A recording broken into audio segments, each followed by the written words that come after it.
Hey, how you doing? This is Tom, and this is Tom's Radio Roam Show, and I got something to show you. This is kind of, and I don't normally do unboxing, but this is kind of an unboxing to introduce this to you. It's new to me. I haven't had this type of device in many years. Actually, I still have one, but I don't know where it is.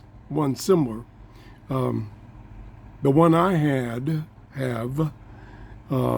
is MFJ, and it's analog. It's probably, I'm guessing 30 years old, and it's a antenna analyzer.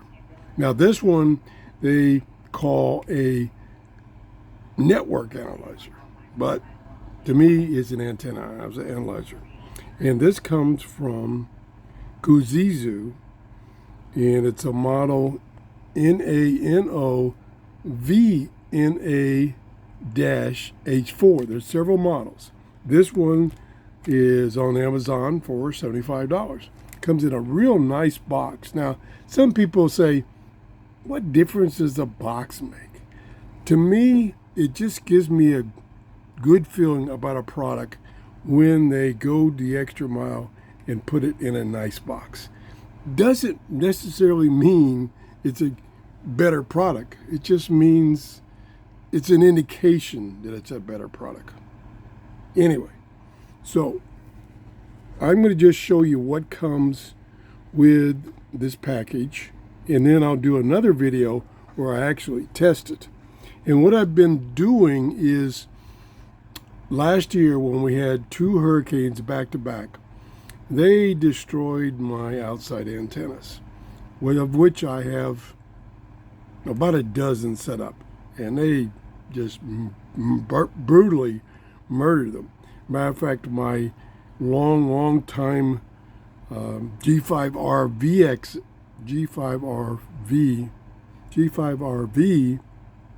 think that's what it's called. Yeah, you know what I'm talking about. My long dipole antenna, which was attached to the roof of my second story. No, I didn't do it. A neighbor did it. And he actually put a ladder on the first story roof to reach the second story. Yeah, that was pretty scary. I told him, don't ever do that again. So anyway, the coax cable, which was heavy, RG5, I think, broke off. And I did a video about a month or so ago and said, now I know why that my radio upstairs doesn't work. It's because the antenna is no good. So I told him not to do the ladder thing yesterday. Just yank it, just get on the first floor and yank it down. Now, what does that have to do with this? I don't know. Let's go on. Okay, let me show you what's in the package. And I've opened this several times, so it's not in order anymore. There is the device itself. It comes with connector covers, which I've already taken one off because I've been using it.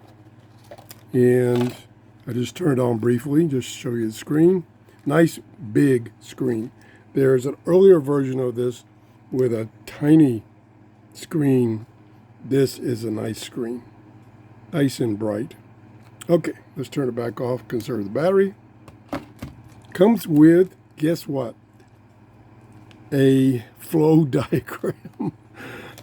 It doesn't come with any instructions. And if you're not used to using one of these, you're going to be lost. But the good news is there are many YouTube videos by other people like Fred in the Shed on how to use this. So there it is. And of course, if you really want to get complicated, you can read it in Chinese. So that's the manual. That's the manual. Comes with this adapter cable. And as you see, I've taken things out of the containers. This is the USB charging cord. Yes, it does have a built-in battery. It has, I don't, yeah, it does come with this.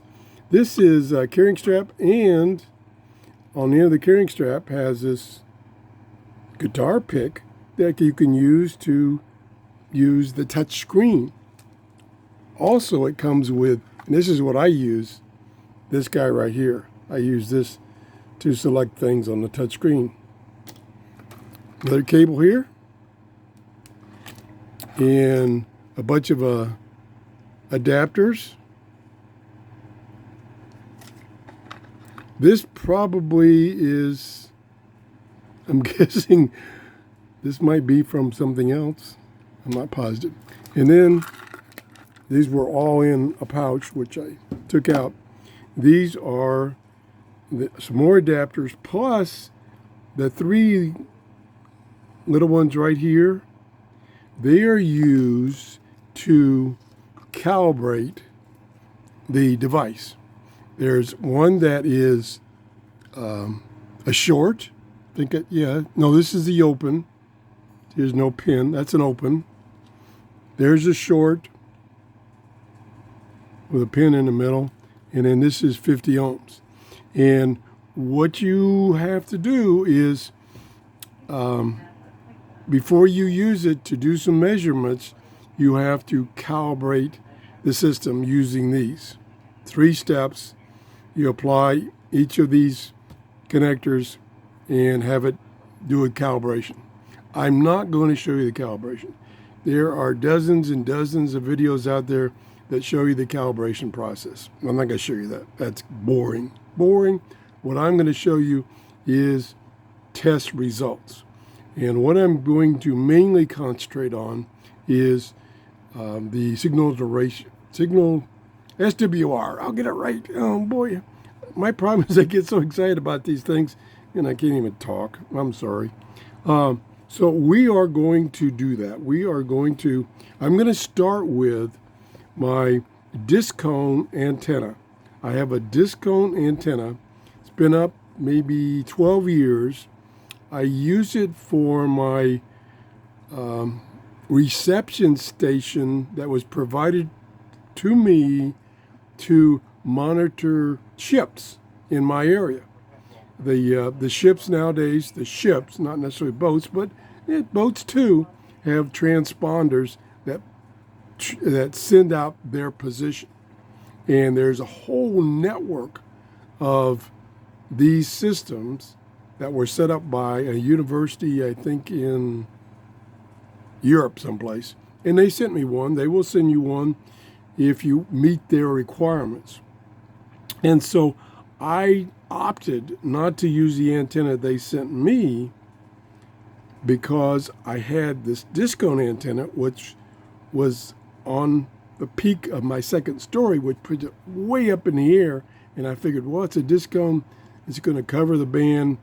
That should work, and it's working fine. Although, now that I have this, I'm going to take their antenna that they sent me out of the box, assemble it, and see how it performs, and connect it to my station and see if I can get a bigger radius of my reception. Right now, I'm only getting 20 mile radius. I hope to get double that, 40 miles. So that's that. Boy, am I digressing here. Okay. Well, let's go back. Okay, so this is, again, it's sent to me by GOOZEEZOO. It's you can get it off Amazon for $75. It does many test functions. Unfortunately, there's no manual that I could show you that could list the test functions. It has, let me just turn it on for a second. Did I turn on? Oh yeah, I had turned on, and it was configured for the testing I'm going to do. And what you do is use the stylus, and then you could change various parameters, such as you can change the display. I have all the display turned off except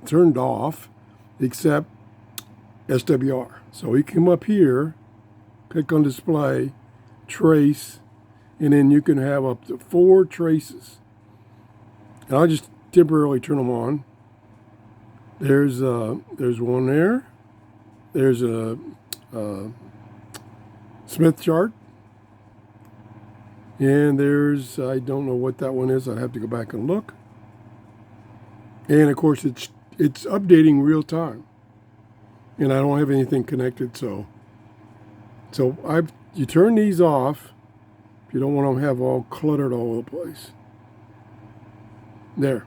Now I just have the one trace turned on. No, I actually do. I have two traces turned on. Okay. Trace. Turn that one off. There we go. I got it off. Now I got one trace, which is the yellow one up here. Pretty nice. Another thing I can use this for, my coax cables are quite old, except with the recent antennas I've gotten.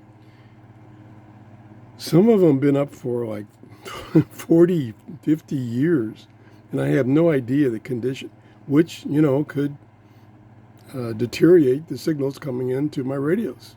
So you can test coax. Just hook the coax from here to here and check the parameters of the coax, still if they're in good shape or not. And I also have lots of coax, extra coax in storage that have been in storage for 40 years. So I'm looking forward to using this thing, to checking out some of my equipment, which is, like I say, it's been up for a long time. And it could be why some of my radios are not getting good reception. Like the fact that G5RV antenna, the coax broke off and it was not connected to the dipole anymore. Anyway, that's it. If you have any questions, I'll try to answer them. I wish it came with a manual, but like I say, there's lots of videos on how to use it. Fred in the Shed has several videos. He does a great job of going into details. Check out his videos. Thanks for watching. If you enjoyed the show, please give me a thumbs up. And I want you to have a great day. Bye-bye.